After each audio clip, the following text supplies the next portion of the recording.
Welcome back student, a brand new tutorial of Computer Fundamental. In this tutorial, we continue with the basic of Internet. In our previous tutorial, we have discussed some basic concept of Internet like what is Internet, uses of Internet, application of Internet like web browser and other some basic concept like advantages and disadvantages of computer or internet. So in this lecture we continue with the basic of internet and we start with search engine. Search engine are specialized program that assist you in locating information on the web and the internet. To find information, you go to internet service you go to search service website and use its search engine. A search engine is a helpful in locating information for which you do not know an exact web address or not seeking a particular website. Some search engines look through the web page for all the information.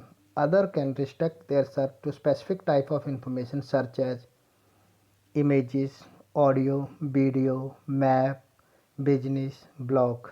Search engine requires that you enter the word or phrase called search text that describe the item you want to find. Your search text can be broad, such as spring break destination, or more specific like Walt Disney.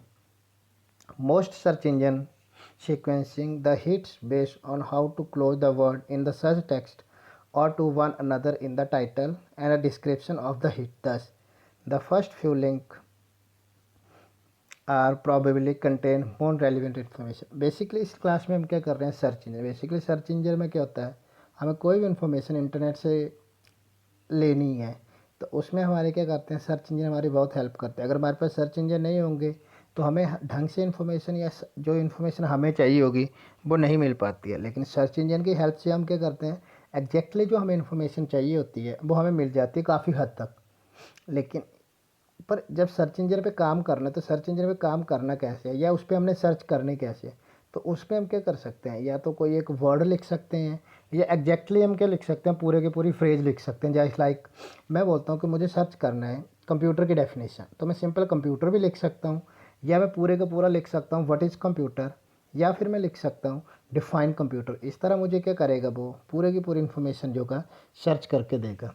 कई बार क्या होता है कि मुझे information शुरू में मिल जाती है फर्स्ट या सेकंड लिंक पे, या कई बार मुझे इन्फॉर्मेशन आगे थोड़ी ढूंढनी पड़ती है. सो a search engine perform the following three action.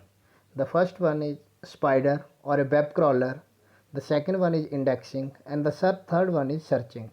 Spider or web crawler. A spider or a web crawler is a computer program that browses the web page on www in a semantic automated manner. Search engine use spider to getting up to date data on the website. They are used to create the copy of pages visited by them and later processing to create index. Basically होता क्या है, जब भी हम internet पे कोई चीज़ search करते हैं तो उस सर्च करने का ठीक है, हम तो अपनी तरफ से सर्च कर रहे हैं, लेकिन वो इन्फॉर्मेशन जो हमें सर्च इंजन से मिलती है तो वो भी उसके पास कहीं ना कहीं तो पड़ी होती है ना. तो उसके लिए वो अलग अलग कुछ कंसेप्ट यूज़ करता है. तो उसमें जो सबसे मेन कंसेप्ट आता है हमारे पास, वो आता है सबसे पहले स्पाइडर या वेब क्रॉलर. इसका काम क्या होता है, हमारे पास एक प्रोग्राम है जो पूरे के पूरे इंटरनेट पे क्या करता रहता है, सर्च करता रहता है, ढूंढता रहता है चीज़ें, नई नई चीज़ें ढूंढता रहता है. जो भी उसे नई चीज़ मिलती है उसे क्या करता है, वो अपने पास क्या करता है, एक इंडेक्स में उसे क्या कर लेता है, स्टोर करके रखता है. लाइक जैसे बुक का हमारी बुक में इंडेक्स होता है, तो इंडेक्स में क्या होता है, एक छोटा सा वर्ड लिखा होता है, उसी वर्ड की हेल्प से हम उस चीज़ पे जा सकते हैं. तो सेम जब भी हम इंटरनेट पे कोई सर्च करते हैं, जैसे लाइक मैं गूगल पे कोई चीज़ सर्च करता हूँ तो मुझे वो इन्फॉर्मेशन गूगल के सर्च इंजन से मिलती है जो उसने इंडेक्स रखा होता है. वो मुझे गूगल के अपने आप से नहीं मिलती है, गूगल मुझे उस वेबसाइट पे लोकेट करवाता है जहाँ पे वो इन्फॉर्मेशन जो होती है पड़ी होती है. तो जो स्पाइडर है मेरे पास, या स्पाइडरिंग है या वेब क्रॉलर है, इसका काम क्या, पूरे इंटरनेट पे क्रॉलिंग करते रहना है और जो भी इन्फॉर्मेशन उसे मिलती है उसे क्या करता है, वो उसकी कॉपी अपने पास जो क्या रखता है, रख लेता है. बाद में उसी कॉपी को क्या करता है, वो इंडेक्सिंग में हेल्प करते हैं. सो अब next topic is indexing. Once the spider had completed the task to finding information about web pages, the search engine must store the information in such a way that you are able to use it. The search engine may provide some information relating to relevance of the information, maybe in the information of ranking, in the form of ranking. Thus a search engine may store keyword or web page, number of time that word appear in a page and the URL of the page. Basically indexing में करना क्या होता है इसने कि जैसे spider ने या क्रॉलर ने कोई इन्फॉर्मेशन नेट से मिली, उसे वो क्या करता है अपने इंडेक्स में स्टोर करके रख लेता है। अब बेसिकली देखिए, अब उसने इन्फॉर्मेशन कौन सी स्टोर करके रखनी है, तो जैसे उसने किसी वेबसाइट को विजिट किया, वहाँ पे उसने देखा कि कोई वर्ड जो है बार बार यूज हो रहा है उस पेज पे, तो उस पेज को क्या करता है वो एज ए कीवर्ड क्या करता है, सर्च इंजन जो है अपने पास जो होता है स्टोर करके रख लेता है किसमें, अपने इंडेक्स के अंदर। बाद में अगर यूजर उस टाइप की कोई चीज़ को सर्च करता है तो वो उस इंडेक्स पे लोकेट करता है और उस पेज का क्या कर देता है वो यूआरएल जो होता है यूजर को दिखा देता है। The next one is searching. When user enter a query into the search engine examine its index and provide the listing of best matching web pages according to its rank criteria. This short list usually have short summary containing the title of the document and some part of the text. Most of the search engine uses the Boolean search to ठीक है। अब देखिए होता क्या, अब मैं search करने गया, जैसे लाइक मैंने गूगल ओपन किया, मैंने लिखा ये अपने यूआरएल पे लिखा www.google.com और उसकी जो सर्चिंग बार थी वहाँ पे मैंने लिख दिया मैंने सर्च करना है कंप्यूटर, ये मैंने सर्च करना है कंप्यूटर ट्यूटोरियल। तो जैसे मैं उसके अंदर लिखता हूँ तो वो क्या करता है, बहुत सारे लिंक जो होगा मेरे पास जो होगा नीचे डिस्प्ले करवा देगा। वो लिंक आएंगे कैसे, रैंकिंग के हिसाब से। पर ये रैंकिंग बनाएगा कौन, जो गूगल जो होगी या जो भी मेरा सर्च इंजन होगा उसके पास जो अपने एल्गोरिदम्स बनाए होंगे, जो अपना प्रोग्राम बनाया होगा, उस हिसाब से उस चीज़ को क्या करता है वो सर्च करता है। Most of the search engine support Boolean search. Boolean search तो ज़्यादातर हमारे जो सर्च इंजन होते हैं वो बूलियन सर्च पे करते हैं, या तो ये या ये। तो बेसिकली यस और नो में ज़्यादातर वो काम करते हैं। तो फाइंड लाइक एग्जांपल जैसे हमारे पास to find the website containing Java tutorial, you may be Java tutorial in search box of the browser, or you search a keyword look like Java and tutorial. The search expression will retrieve all the records where both terms are occurs. तो basically जैसे मैंने बोलता हूँ कि जैसे हम simple सा example ले रहे हैं यहाँ पे, जैसे मैंने सर्च करना है जावा ट्यूटोरियल, तो मैं क्या कर सकता हूँ, जो कोई भी मेरा सर्च इंजन है उसके जो सर्चिंग बॉक्स होगा वहाँ पे मैं लिख दूँगा जावा ट्यूटोरियल, या तो मैं ये लिख दूँगा या फिर मैं लिख दूँगा जावा एंड ट्यूटोरियल, या फिर मैं लिख सकता हूँ जावा प्लस का सिंबल लगा के ट्यूटोरियल। तो बेसिकली ये क्या करेगा, मुझे हर उस इन्फॉर्मेशन को रिट्राइव करके देगा जहाँ पे ये वर्ड एग्जैक्टली यूज हो रहे होंगे, तो ये चीज़ मुझे जो होगा सर्च करके देगा। अब हम एक सिंपल सा एग्जांपल लेते हैं। तो मैं बोलता हूँ कि जैसे अभी यहाँ पे हमने क्या किया, एंड के साथ कर सके, इस तरह मैं और के साथ भी सर्चिंग कर सकता हूँ। बेसिकली हमारे पास सर्चिंग के अलग अलग क्राइटेरिया हैं, वो हम हमारे नेक्स्ट या कमिंग लेक्चर्स में हम डिस्कस करेंगे। सो अब next topic is email. Internet has change the art of writing a letter to email. Email is one of the way of internet to send message to another people across the network. Email and postal mail coexist in the present India or in present world. In our country, the reach of postal mail is far and through the technically, you may claim that the email has a potential to reach every village, maybe through mobile devices. The email system has been designed on the postal system. That is why in email you can write the email address of the sender and receive. In case of address of the receiver is incorrect, the mail is undelivered and returned back to sender. Basically email क्या है मेरे पास, जिस तरह हम एक simple postal mail की बात करते हैं कि हम सिंपल मेल सेंड करते हैं, किसी को भी चिट्ठी लिखते हैं, सेम वही चीज़ हमारे पास एक इलेक्ट्रॉनिक फॉर्म में। Basically email stand for electronic mail. तो जैसे अब हम एक किसी को चिट्ठी लिखते हैं तो चिट्ठी के लिए मुझे किसी न किसी का एड्रेस चाहिए होता है, तो सेम ईमेल के केस में भी क्या होता है, मुझे एक एड्रेस चाहिए होता है। अगर वो एड्रेस करेक्ट होगा तो मेरे पास क्या होता है, वो मेल उसको ईमेल उसको चली जाती है। अगर एड्रेस गलत है तो मेरे पास फेलियर नोटिस आ जाता है।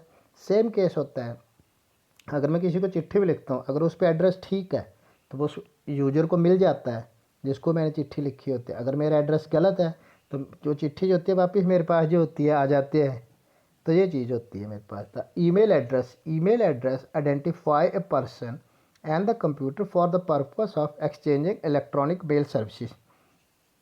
बेसिकली ईमेल एड्रेस क्या होता है? सिंपल सी बात है, एक यूजर का एड्रेस है। अगर मैंने किसी को कोई चीज़ सेंड करनी तो मेरे पास उसका एड्रेस होना चाहिए। तो ईमेल एड्रेस क्या होता है? एक आइडेंटिफिकेशन है, जिस भी बंदे को मैंने क्या करना है, मेल करनी है, मैंने उसे ईमेल करनी है। तो ईमेल लिखने का तरीका क्या होता है? सबसे पहले मैंने लिखना है यूजर नेम, आगे मेरे पास क्या आता है, @ और डोमेन नेम। बेसिकली क्या होता है, यूजर नेम सभी का यूनिक होगा, और जो डोमेन नेम है, जैसे हम सबसे ज़्यादा यूज़ क्या करते हैं, जीमेल जो होगा मोस्टली कॉमन होगा सभी के, क्योंकि जीमेल क्या है, सर्विस प्रोवाइडर है, जो मुझे क्या कर रहा है, ईमेल सेंड करने के क्या कर रहा है, सर्विस दे रहा है, जो मेरा मेन सर्वर है। So uses of email enable individual and group to communicate with other.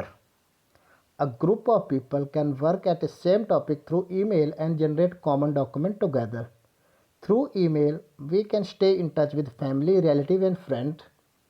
It is a convenient way to send job application, send valuable documents, important images and videos. The use of email is essential in today's business culture for communication purpose. Business of all size, place, type use email for multiple purpose. Basically क्या होता है, हर इंसान जो है ना, every person क्या करता है, यूज़ करता है ईमेल को according to their purpose, according to their need. Multiple user क्या करते हैं, मल्टीपल पर्पस के लिए ईमेल यूज़ करते हैं। लाइक मैं बोल देता हूँ, a teacher use the email for sending notes. अब a families use the email to communicate with relative. A business man communicate with email to send their business document. A non employed person use the email to send their job application. तो these are the uses of email. It is the most effective and certain way to communicate with the management, colleagues, client and vendor. Email is used with colleagues of the same or different department need to send and receive information about project. Client and vendor use email to order product and services. Employee can receive dates, time of meeting, conference and mandatory training session by email. So all these are the basically uses of email. In today world, everywhere, or in other word we can say that at lot of places, almost every place, a lot of places we use email for communication. Now we have some advantages of email.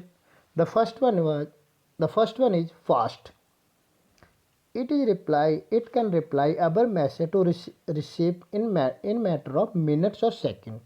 Many systems also let us check to see if the receiver has seen our message or not. Fun. International electronic email system enable to find pen pal all over the world. Easy. When we open our email box, we see list of email we have received. First we read the message and then decided how to respond. We can reply the message, or we can like or just delete it. It requires no reply. We can save it or print it. We can even forward this message to other. Basically, in advantage of email we can say that it is very fast, it is very easy, and all these things जो होती हैं, ये सारी चीज़ें depend करती हैं एक user के ऊपर कि उसने उस ईमेल के साथ जो होता है डील कैसे करना है। Whether he want to read that mail और he do not want to read that mail, he want to reply or not, or he want to forward this mail to some other person. The next one is flexible. We can send a message to more than one person if we like. Convenient because it is written, we can compose and review our message before sending, which help in any inconvenience. Worldwide presence और cheap. Basically क्या है, काफ़ी ज़्यादा flexible है, मैं एक message और कई लोगों को भेज सकता हूँ। ठीक है जी। दूसरी चीज़ आती है, मेन चीज़ क्या आती है कि मैंने मेल लिख ली है, अब देखिए मैंने सेंड करनी है, मैं सेंड करने से पहले उसे रीड कर सकता हूँ। अगर कोई मुझे थोड़ी सी भी अगर उसमें लगता है कि चीज़ काटनी है तो मुझे दोबारा लिखने की ज़रूरत नहीं पड़ती, मैं उसी में मॉडिफिकेशन कर सकता हूँ। दूसरी एक चीज़ आती है world wide presence. Almost every country in the world uses internet. If they use the internet, so also they use the email. So it is in present in everywhere. Cheap, basically email का मुझे कोई खर्चा नहीं देना पड़ता है, मैं simple कोई सर्विस ले रहा हूँ, मैं उससे पैसे नहीं दे रहा हूँ, बस मैं इंटरनेट जो घर पे यूज़ कर रहा हूँ उसी की हेल्प से मैं क्या करता हूँ, ईमेल जो मतलब इंटरनेट के चार्जेस देता हूँ, बाकी सारी सर्विस में क्या कर रहा हूँ, फ्री में ले रहा हूँ. Now disadvantage of email. The first one is threat of virus. Email may carry virus. There are small programs that harm our computer system. They can read out our email address book, send themselves to number of people around the world. Basically सबसे जो main खतरा आता है हमारे पास email के साथ जो होता है, हैकर्स हमें क्या कर सकते हैं, वायरस सेंड कर सकते हैं. तो मोस्टली ज़्यादातर तो ये हो रहा है आज के केस में कि जो मेरे email service provider like Google, Yahoo, Hotmail, तो इन्होंने अपने एल्गोरिदम्स या अपने प्रोग्राम ऐसे बना दिए हैं कि वायरस या कोई भी ऐसी चीज़ जो मेरे सिस्टम के लिए प्रॉब्लम क्रिएट कर सकती है तो उसको वो सेंड ही नहीं करते हैं. लाइक देखिए, किसी भी चीज़ की पहचान क्या होती है, उसकी एक्सटेंशन होती है. अगर हम विंडो कंप्यूटर यूज़ करते हैं तो जो भी वायरस आएगा या जो सॉफ्टवेयर आएगा .exe फाइल होगी ना, तो अगर हम उस पर क्लिक ही नहीं करेंगे तो वायरस अटैक ही नहीं करेगा ज़्यादातर. देखिए बेसिकली क्या है, सारी चीज़ यूजर पे डिपेंड करती है कि यूजर उस चीज़ को रीड कैसे करना चाहता है. वो अच्छे तरीके से रीड करेगा, सारी चीज़ यूजर पे. अगर वायरस भी आएगा, यूजर की काफ़ी हद तक अपनी गलती होती है. The second one is spam. Having a deal with spam and spool is one of the worst avoidable time wastage online use of anti-spam. Basically होता है कि स्पैम मेल मीन एडवर्टीजमेंट की जो मेल आती रहती है बिना मतलब से, मेल जो मेरे मेल बॉक्स में आती रहती हैं, तो उसमें क्या होता है, ज़्यादातर मेरा मेल बॉक्स जो होता है वो स्पैम मेल से भरा रहता है. Misunderstanding. Email can people do not understand, do not take a time to read what they write before clicking send. Time is wasted either to clarity what's action and misinterpretation the message. No guarantee the email will be read until the user log on or check their email. Basically देखिए जो सबसे बड़ी problem है ना, email जब मैं करता हूँ, देखिए ईमेल जो होती है कि स्पेसिफिक पर्पस के लिए बनी हुई है. मैं ईमेल को ठीक है मैं कम्युनिकेशन का मीडियम मानता हूँ, लेकिन ईमेल जो है मेरे पास जो है एक तरह से, जैसे हम टेलीफोन पे बात करते हैं या किस एक दूसरे के साथ फेस टू फेस बात करते हैं, उस चीज़ के लिए यूज़ नहीं कर सकते, उसका वो जगह नहीं ले सकती है कभी भी. अगर मैं उस चीज़ की जगह इसको यूज़ करने की कोशिश करता हूँ तो बहुत ज़्यादा प्रॉब्लम हो सकती है, क्योंकि इतना बड़ा मैसेज लिखे होगा कोई नहीं पढ़ेगा. दूसरी चीज़ ये होगी कि आप इतना बड़ा मैसेज लिख के टाइम वेस्ट करोगे, इसकी कोई गारंटी नहीं है कि दूसरा बंदा उस मैसेज को रीड करेगा कि नहीं करेगा. तीसरी चीज़ जो मेन चीज़ आती है, अगर मुझे ईमेल सेंड करनी है या ईमेल की सर्विस यूज़ करनी है, we need the service of internet. We need internet